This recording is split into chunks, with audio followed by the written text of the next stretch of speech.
दान दिया और कांग्रेस की सरकार बनी। कांग्रेस पार्टी ने एक फैसला किया कि मुख्यमंत्री की कुर्सी पर एक ऐसे व्यक्ति को उन्होंने बिठाया जो आप लोगों के परिवार से निकलकर राजनीति की सीढ़ी दर सीढ़ी चढ़ता हुआ इस कुर्सी पर पहुंचा। 15 महीने पहले जब मैंने मुख्यमंत्री पद की शपथ ली, ऐतिहासिक रिज मैदान पर हजारों लोगों की भीड़ उमड़ पड़ी। जब मैं उस भीड़ के समक्ष शपथ ग्रहण करने के बाद जनता को रिज के ऐतिहासिक मैदान में देख रहा था, तो मैंने पाया कि इस आम जनता जो मेरे शपथ ग्रहण समारोह में 24 घंटे के भीतर इकट्ठी हुई है, उनके मन में कुछ आशाएं हैं, उनके मन में कुछ सोच है और इन आशाओं को पूरा करने का दायित्व मुख्यमंत्री बनने के बाद मेरे कंधों पर आन पड़ा। धीरे धीरे मैं योजनाओं को आकार देने लगा और सबसे बड़ी चुनौती हमारे पास आर्थिक तंगी के रूप में आई। हमारे पास पैसे की कमी थी, बदहाल आर्थिक स्थिति थी। प्रदेश कैसे अपने पांव पर खड़ा हो और कैसे इस कर्जे से मुक्ति मिले। जब मैंने सरकार संभाली, 75,000 करोड़ रुपए का कर्जा हमारी सरकार पर चढ़ा हुआ था। 10,000 करोड़ रुपए की सरकारी कर्मचारियों की लायबिलिटीज जो उनका देना था, वो हमारे पर चढ़ी हुई थी। धीरे धीरे हमने इस आर्थिक चुनौती का सामना किया, रात दिन मेहनत की और लोगों की आशाओं के अनुरूप हमने कार्य करना शुरू किया।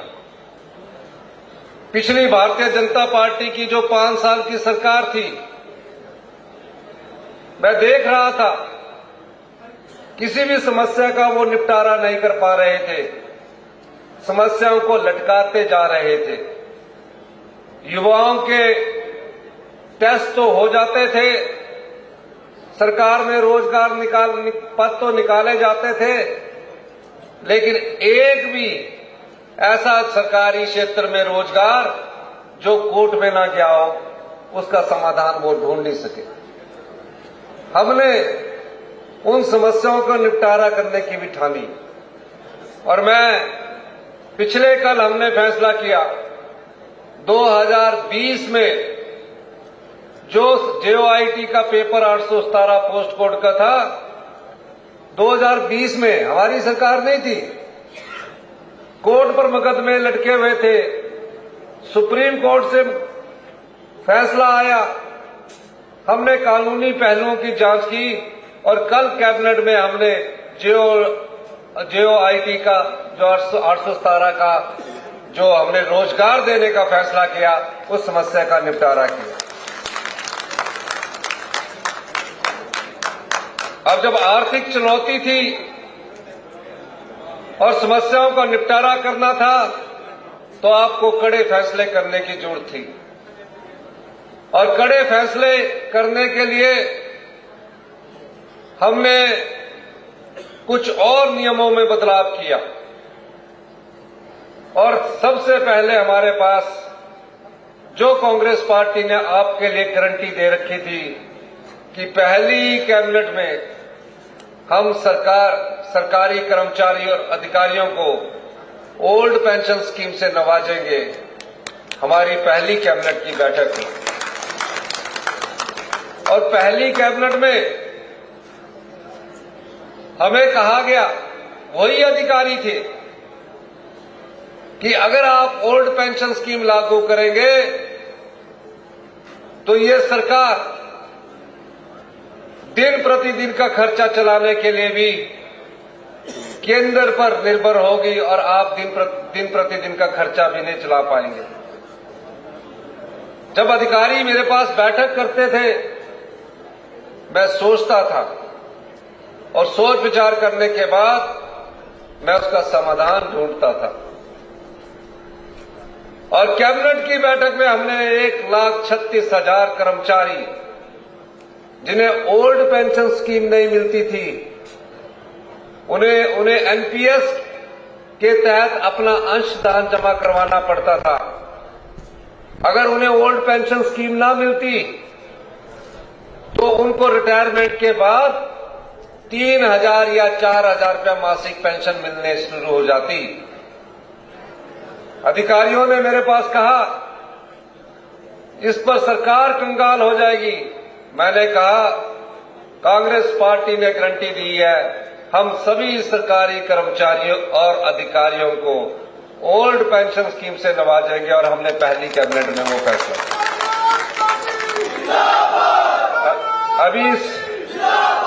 अभी हम इस चुनौती का सामना करके बाहर निकल रहे थे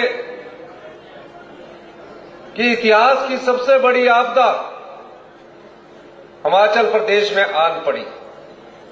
हमने अपने जीवन में कभी ये कल्पना भी नहीं की थी कि इतनी अधिक बारिश होगी कि 16,000 घर बेघर हो जाएंगे। मैं प्रत्येक जिला के क्षेत्र में जाता था, जयसिंहपुर भी आया। जयसिंहपुर में भी मैंने माननीय मंत्री जी के साथ दौरा किया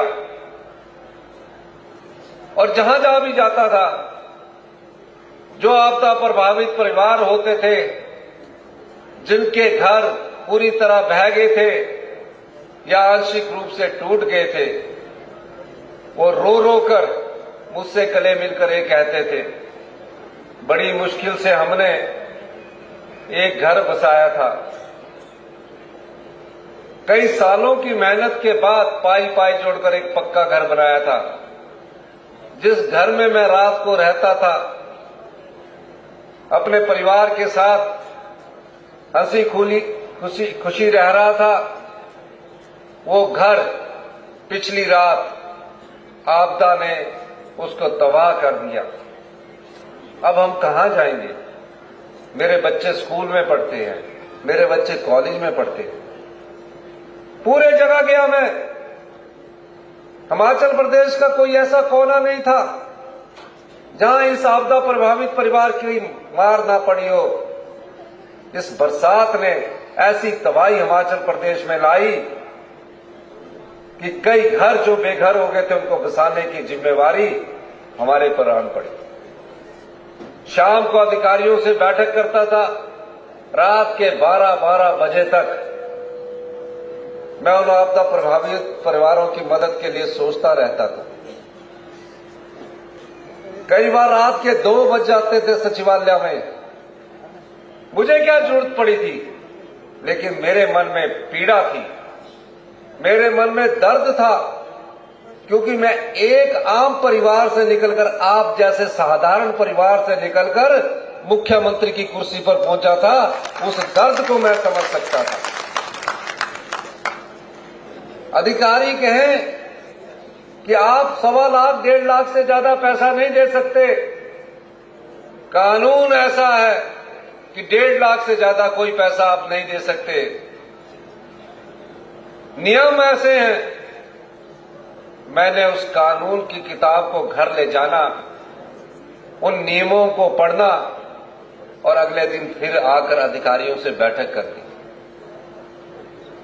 अधिकारी कहते कि आप तो सिर्फ 5 साल के लिए चुनकर आए हैं, हमें 60 साल नौकरी करनी है और हम 60 साल नौकरी में कोई ऐसा काम नहीं करना चाहते जो कानून के अनुरूप ना हो। मैंने कहा, मैं गरीब की पीड़ा को जानता हूं, मैं किसान के दर्द को जानता हूं, मैं कर्मचारी की पीड़ा को भी जानता हूं, क्योंकि मैं उन परिवारों से आता हूं। इसके लिए आपको नियम बदलने पड़ेंगे। और मैंने कानून की किताब पढ़ने के बाद उन आपदा प्रभावित 16,000 परिवारों के लिए नियम बदल दिए, कानून बदल दिया और 1.5 लाख रुपए से बढ़ाकर उस सहायता राशि को 7 लाख रुपए कर दिया, जो अपना घर पूरी तरह क्षतिग्रस्त होने के बाद ढह चुका था। और यही नहीं, मैं हिमाचल प्रदेश की उस सारी जनता का भी धन्यवाद करना चाहता हूं। जब हमने अपील की, उस अपील में छोटे छोटे बच्चे अपने गुल्लक लेकर उन आपदा प्रभावित परिवारों के लिए दान दे रहे थे। हिमाचल प्रदेश की जनता के पास जो सामर्थ्य था, उसने वो दान में दिया और 250 करोड़ रुपया हमें दान के रूप में हिमाचल प्रदेश की जनता से लेकर युवा वर्ग से लेकर छोटे बच्चों ने दिया। हम केंद्र सरकार से हाथ प्रसारते रहे और कहा कि इस आपदा में, जो कि इतिहास की सबसे बड़ी हिमाचल प्रदेश की आपदा है, जहां कोई पशुशालाएं चलेगी, 550 के करीब लोग मौत के कगार पर चले गए, कृपया करके हमारी आर्थिक सहायता दीजिए। मैं देश के प्रधानमंत्री से मिला, मैं देश के गृह मंत्री से मिला, मैं भारतीय जनता पार्टी के राष्ट्रीय अध्यक्ष से मिला, लेकिन केंद्र सरकार ने हमें कोई स्पेशल रिलीफ पैकेज नहीं दिया, कोई पैसा नहीं दिया, और जो दिया वो हमारा अधिकार था। उसके बाद हमने अपने संसाधनों से बजट के जो कटौती करने के बाद आपके लिए 4500 करोड़ रुपए का राहत पैकेज दिया, और आपने देखा एक महीने के भीतर पूरे हिमाचल प्रदेश में टेम्परेरी तौर पर सड़कों को दुरुस्त कर दिया गया और पीने की पानी की योजनाओं को सुचारू रूप से चला दिया गया। भारतीय जनता पार्टी बार बार हमसे कहती रही कि विधानसभा का सत्र बुलाइए। हमने कहा, इसमें प्रदेश में इतिहास की सबसे बड़ी आपदा आन पड़ी है, थोड़ा इंतजार कीजिए। सभी पुलिस के कर्मचारी, सभी अधिकारी, जो 16,000 परिवार बेघर हो गए हैं, उनकी मदद के लिए लगे हैं। अगर हम इस समय विधानसभा सेशन बुलाएंगे तो सभी अधिकारी और पुलिस के कर्मचारी विधानसभा की सुरक्षा और सवालों का जवाब देने के लिए लग जाएंगे। फिर भी बीजेपी वाले राजनीति करते रहे और हमने विधानसभा का सेशन बनाया। विधानसभा के समय भारतीय जनता पार्टी ने आपदा पर चर्चा करने के लिए प्रस्ताव लाया, हमारी सरकार ने वो स्वीकार किया। 3 दिन तक भारतीय जनता पार्टी के नेता जयराम ठाकुर और विधायक चर्चा करते रहे, बड़ी बड़ी बातें करते रहे, इनको ये राहत मिलनी चाहिए, उनको ये राहत मिलनी चाहिए। मैं विधानसभा में खड़ा होकर कहता रहा, आप हमारे साथ चलिए, हम आप ही को श्रेय देंगे, आप कृपा करके भारत सरकार के पास चलिए। जिस प्रकार का पैकेज उन्होंने गुजरात के भुज के लिए दिया, उत्तराखंड के लिए दिया, उसी प्रकार का पैकेज आप हमें दिलाइए, हम बोलेंगे कि भारतीय जनता पार्टी के नेताओं ने दिलाया है। वो नहीं चले। 3 दिन तक चर्चा होने के बाद उस प्रस्ताव पर वोटिंग हुई। वोटिंग होने के बाद कि हम आपदा प्रभावित परिवारों के साथ खड़े हैं, ये शब्द था उसमें, वो उस वोटिंग से पीछे हट गए और जो आपदा हिमाचल प्रदेश के लोगों पर आन पड़ी थी, उसमें सहयोग देने से उन्होंने इनकार कर दिया। क्या ऐसी सरकार, ऐसी भारतीय जनता पार्टी आपको मंजूर है? जब प्रदेश के लोगों पर आपदा आई तो वो आपदा प्रभावित परिवारों के लिए नहीं खड़े हुए। हमारी सरकार है जो गरीब के बाद काम को पहले प्राथमिकता देती है। उसके बाद हमने देखा कि किसान जो पटवारियों के चक्कर लगाता है, इंतकाल के लिए कई दिन तक धूप में बैठा रहता है पटवार खाने में, उनको किस प्रकार के अधिकार से नवाजा जाए। हमने राजस्व कानून का अध्ययन किया और राजस्व कानून को हमने बदलाव किया और मुझे ये खुशी है कि 90,000 परिवारों के जो इंतकाल फंसे हुए थे वो 3 महीने में हमने 90,000 परिवारों के इंतकाल करवाए। 7,000 लोगों की तकसीम करवाई। कहा जाता था कि दादे के समय तकसीम शुरू होती है और पोते के समय खत्म होती है। हमने उस नियम को में भी बदलाव किया। हमारी सरकार को अभी सिर्फ 15 महीने हुए हैं, फिर हमने भ्रष्टाचार और भ्रष्टाचारियों पर नकेल कसना शुरू किया। जनता का पैसा, आप लोगों का पैसा जो आपकी भलाई के लिए लगना चाहिए था, जब मैंने उस पर नकेल कसना शुरू किया तो कुछ लोगों को वो रास नहीं आ रहा था। और जब कुछ लोगों को रास नहीं आ रहा था क्योंकि उनकी ऐशो आराम बंद हो रही थी, और मैंने कई और नियमों में परिवर्तन किया। मैंने कहा जो दिल्ली में रहने वाला हिमाचल सदन है, हिमाचल भवन है या पीडब्ल्यूडी का रेस्ट हाउस है, वहां आम आदमी और विधायक को एक समान किराया देना पड़ेगा। उस नियम में भी मैंने परिवर्तन किया। आम और विधायक में कोई खासियत नहीं होनी चाहिए कि उसको अलग किराया लगे और उसको अलग किराया लगे। धीरे धीरे मैं दूसरा बजट प्रस्तुत करने जा रहा था। मैंने कठोर नियमों से, कड़े फैसलों से आपके लिए जो राजस्व को आया था वो दूसरे बजट में देने जा रहा था। पर 27 फरवरी को राज्यसभा का चुनाव था और जब राज्यसभा का चुनाव हुआ तो 6 लोग जो कांग्रेस पार्टी के टिकट पर चुनकर आए थे, कांग्रेस पार्टी के हाथ के निशान पर विधायक बने थे, उन लोगों ने पार्टी के साथ गद्दारी की और पार्टी के साथ गद्दारी करके राज्यसभा की सीट के लिए उन्होंने भारतीय जनता पार्टी के प्रत्याशी के साथ हाथ मिला दिया। शाम को हमारे साथ बैठक में थे। रातों रात ऐसा क्या हुआ कि अगले दिन उन्होंने भारतीय जनता पार्टी के प्रत्याशी को वोट डाल दिए। मैं इस चीज की अभी सोच ही रहा था कि अगले दिन बजट प्रस्तुत होना था। उस बजट में जो दूसरा बजट मेरे जीवन काल का था, उस बजट में मैं आपके लिए योजनाएं लेकर आया था। और जब मैंने देखा कि वो हमारे सरकार को गिराने के लिए बिक चुके हैं, बिकाऊ हो चुके हैं, तो हमें बजट पास करना था। और मैंने बजट पास करने के लिए अभी मैं अपने अधिकारियों के साथ बैठक करके अपना रिप्लाई तैयार कर रहा था। इतने में खबर आई, बड़े बड़े चैनलों में चला कि मुख्यमंत्री जी ने इस्तीफा दे दिया। मैंने देखा, मेरे पास विधायक दौड़कर आए, गोमा जी भी आए कि आपने इस्तीफा दे दिया। मैंने बोला अभी मैं बजट की तैयारी कर रहा हूं। 28 फरवरी को हमारा बजट आम जनता का बजट है, जहां गरीब लोगों की आवाज है।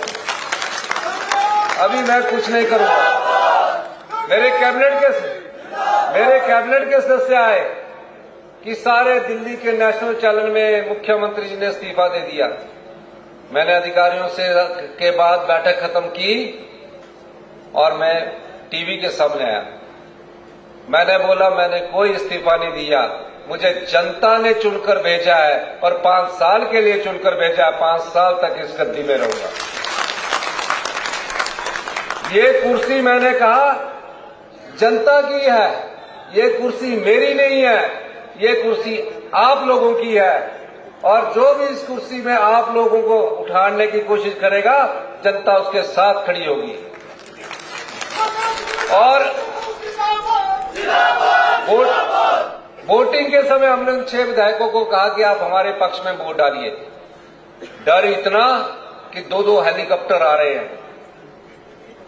अंदर आए, बजट के समय वो फट से निकले और हेलीकॉप्टर में नीचे अनाडेल में हेलीकॉप्टर थे, उससे 2 हेलीकॉप्टर में उड़कर चंडीगढ़ के पंचकुला में पहुंच गए। सीआरपीएफ उनके साथ, हरियाणा पुलिस उनके साथ। तब हमने अंदाजा लगाया कि भारतीय जनता पार्टी को सत्ता की भूख बहुत अधिक है और जयराम ठाकुर जी मुख्यमंत्री की कुर्सी को हथियाना चाहते हैं। जो जनता के वोट पर जीतकर विधायक बनते हैं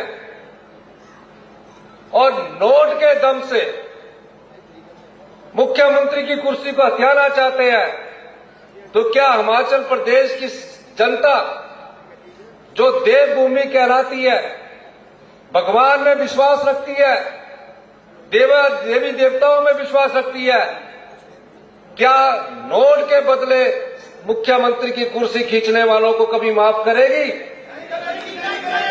करेगी? दोनों हाथ खड़ा करके बताइए। नहीं, जरा जोर से बताइए। जनता के वोट से नहीं जीते वो नोट के बल से कुर्सी हथियाना चाहते हैं। और जो व्यक्ति नोट के दम से भारतीय जनता पार्टी वाले कुर्सी हथियाएंगे, क्या वो आपका भला कर सकेंगे? कभी कर सकेंगे? वो जो पैसा उन्होंने उन विधायकों को खरीदने में लगाया है और जो कुर्सी हथियाने में लगाया है, वो आपसे ही निचोड़ेंगे, आपसे ही निचोड़ेंगे। उनके बड़े आए नहीं है। तो ये लोग जो कुर्सी पैसे के दम पर हथियाने की कोशिश करते हैं, जनता की भावनाओं का विश्वास नहीं करते, जनता उन्हें कभी माफ नहीं करती। और ये आपके पास मौका लोकसभा चुनावों में होगा कि आप 6 लोगों ने हिमाचल प्रदेश की देव संस्कृति को, हिमाचल की देवी देवताओं का अपमान किया है। जहां ईमान बेचा नहीं जाता, ईमान और जुबान के लिए अपना सब कुछ निछावर कर दिया जाता है। इस प्रकार हिमाचल प्रदेश की जनता है। लेकिन जिन बागी विधायकों ने और जिस भारतीय जनता पार्टी ने इस कुर्सी को हथियाने की कोशिश की है, पैसे के दम पर कुर्सी को हथियाने की कोशिश की है, मेरा मानना है कि जनता उन्हें कभी माफ नहीं करेगी। करेगी कि नहीं करेगी? पीछे वाले भी बताओ। अब मैं ये बताना चाहता हूं, उस बजट में क्या था? उस बजट में आप लोगों के लिए जो मैंने 1 साल के कड़े परिश्रम के बाद 2200 करोड़ रुपए का अधिक राजस्व कमाया, यानी कि 2200 रुपया कमाए, जो पहले 2200 करोड़ रुपया भ्रष्टाचारियों के हाथ में जाता था। भ्रष्टाचार के चोर दरवाजे बंद किए। फिर मैंने अधिकारियों से कहा ये हम अपनी जनता को बांटना चाहते हैं। अधिकारियों ने कहा कि अभी तो चुनाव नहीं है, अंतिम वर्ष में बांटना। मैंने बोला मैं चुनाव के नजरिए से काम नहीं करता। जो हमने अपने नियम और कड़े फैसले लेके कमाया हो इसी साल जनता के बीच में बांटना है। उसमें मैंने एक योजना लाई। हमारे बुजुर्ग गांव में रहते हैं, जो तो सरकारी नौकरी करते हैं उनको तो सरकार की तरफ से मिल जाता है, पर जो सरकारी नौकरी नहीं करते तो उन बुजुर्गों का भी हमें ध्यान रखना है। और हमने 70 साल से ऊपर का जो भी बुजुर्ग होगा, माता होगी या पिता होगा, उसको जो भी उसकी बीमार होगा उसका सारा इलाज हिमाचल प्रदेश की सरकार करवाएगी। ये योजना आपके लिए लेकर आया। फिर उसके बाद मैंने बोला हम 90% लोग गांव में रहते हैं, हम गांव के लोग हैं। मेरी माताजी तो आज भी खेती करती है, बोलती है कि देख लो भी कहां कहां क्या हो रहा है।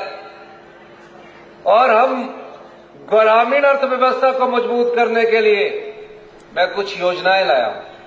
कई हमारी बहनें हैं जो मनरेगा के तहत दिहाड़ी करती है, कई हमारे भाई हैं जो मनरेगा के तहत दिहाड़ी करते हैं। अभी उनको दिहाड़ी 240 रुपए मिलती है, असेसमेंट करके और कम हो जाती थी।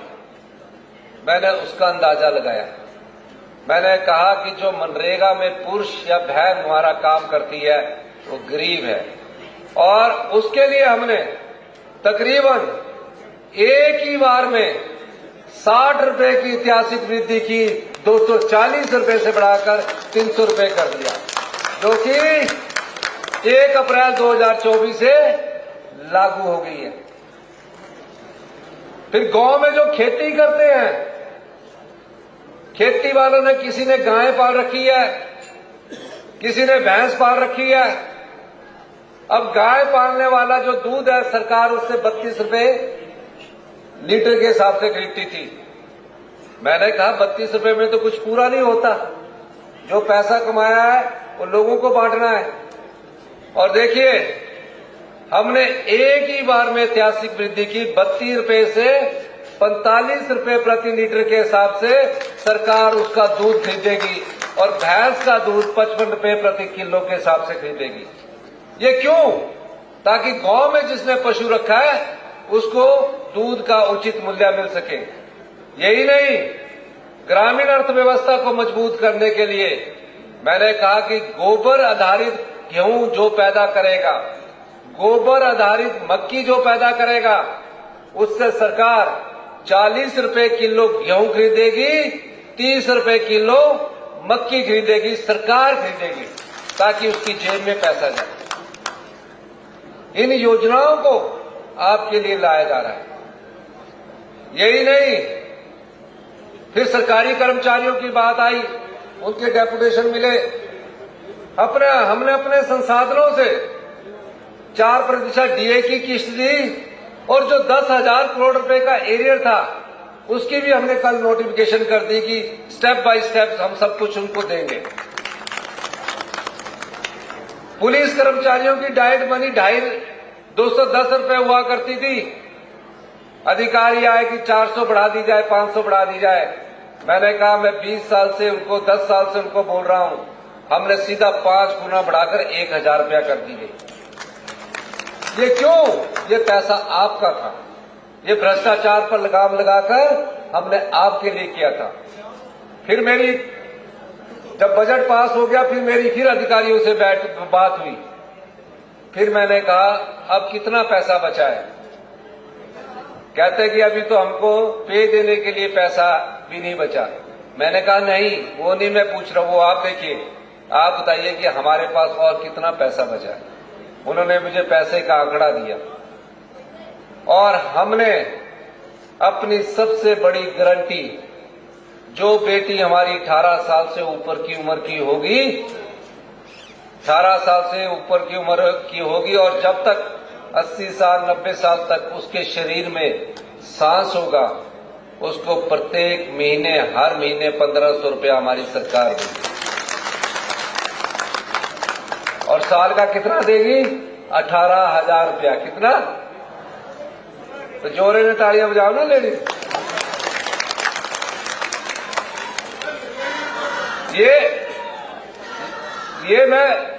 ये मैं इसलिए कह रहा हूं, ये मैं खैरात नहीं मान रहा हूं। ये उस भ्रष्टाचार पर जो शिकंजा मैंने कसा है, उस भ्रष्टाचार पर जो मैंने शिकंजा कसा है, और तकरीबन 2200 करोड़ का जो राजस्व मैंने प्राप्त किया है, उस पर मैं ये पैसा आपको बांट रहा हूं।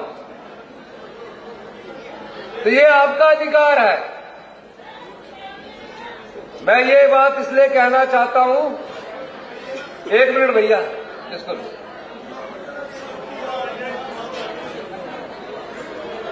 ये बात मैं इसलिए कहना चाहता हूं, रोको इसको 2 मिनट। ये बात मैं इसलिए कहना चाहता हूं, ये पैसा आपका है, ये आपके बीच में जाना चाहिए। और मैं कोई ऐसे राजनीतिक परिवार से नहीं आता। आम परिवार से उठकर मैंने राजनीति की है। मैं कर्मचारी का बेटा हूं, किसान का बेटा हूं, दर्द जानता हूं। तब मैं आपके बीच में ये पैसा जो मेहनत के द्वारा आप द्वारा कमाया जाता है उसको रोकना मेरा दायित्व है। पर भारतीय जनता पार्टी के नेता जिस प्रकार जब जनता के वोट से जीत नहीं पाते तो नोट के सहारे वो सत्ता हथियाना चाहते हैं, हिमाचल प्रदेश में ये चलने वाला नहीं है। और मैं ये आशा करता हूं कि लोकसभा चुनावों में आप सब लोग जो नोट के दम पर सत्ता हथियाना चाहते हैं इन सबको सबक सिखाएंगे। क्या आप लोग लोकसभा चुनावों में इनको सबक सिखाएंगे? जोर से दोनों हाथ खड़ा करके बोलिए, जोर से भी बोलिए, सबक सिखाएंगे। जो लोग हिमाचल की संस्कृति को खींचना चाहते हैं, हिमाचल की देव परंपराओं का अपमान करना चाहते हैं, उन लोगों को सबक सिखाने का समय मई में आएगा। और मई तक आप याद रखेंगे कि इन लोगों ने हिमाचल की संस्कृति को बदनाम करने की कोशिश की है। क्या आप सब लोग याद रखोगे कि नहीं रखोगे? और एक और मैं बात कहना चाहूंगा। 37 साल के मेरे छोटे भाई यादविंदर गोमा जी हैं। इनके पिताजी ने भी बड़ी ईमानदारी से अपना राजनीतिक जीवन जिया। 4 बार विधायक रहे, हमेशा कांग्रेस पार्टी के साथ कंधे से कंधा मिलाकर रहे। और जब उनकी उम्र जवाब देगी, इन्होंने कहा मेरा बेटा इंजीनियर है, एमबीए किया हुआ है, राजनीति में लोगों की सेवा करना चाहता है।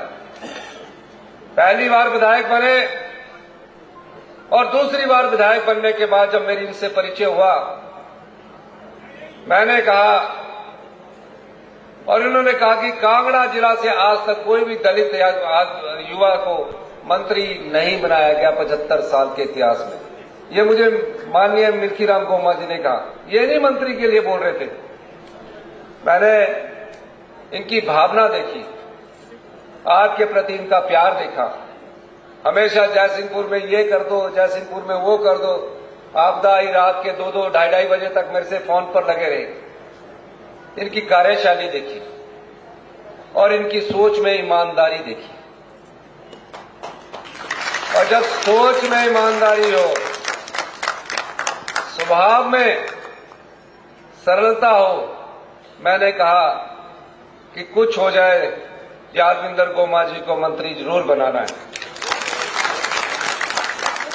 और गोमा जी को मंत्री बनाने के बाद 3 महत्वपूर्ण विभाग दिए और जिस तरह से ये अपना कार्य कर रहे हैं, भविष्य के ये बहुत बड़े नेता बनने वाले हैं। आप लोगों की सेवा के पीछे हमेशा तत्पर रहते हैं। आप लोगों के लिए इनके मन में दर्द है। अभी कितने भावुक हो गए थे, क्यों हुए? क्योंकि आपका दर्द है। और जो भावुक कौन होता है? जो संवेदनशील व्यक्ति होता है।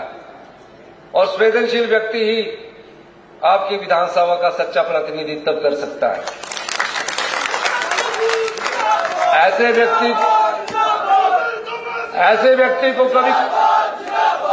व्यक्ति को कभी खोना नहीं है।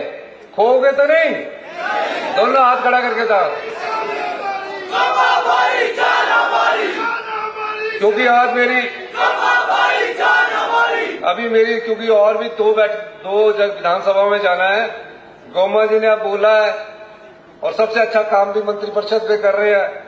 पंचरुखी का दर्जा बढ़ाकर तहसील करने की मैं घोषणा करता हूं।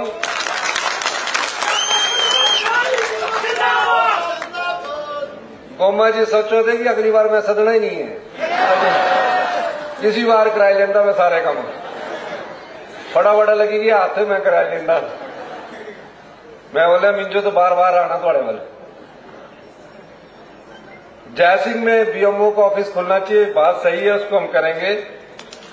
हाथी में जल शक्ति का उपमंडल उसकी जनसंख्या के आधार पर वहां भी खोलेंगे।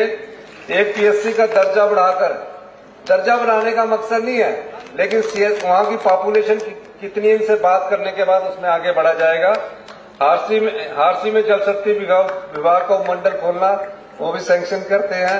धार क्षेत्र में माननीय मिल्कीराम गोमा जी भी मुझे कह रहे थे कि हम और आप काफी पुराने साथी है, तो आईटीआई खोलने की मैं घोषणा करता हूं।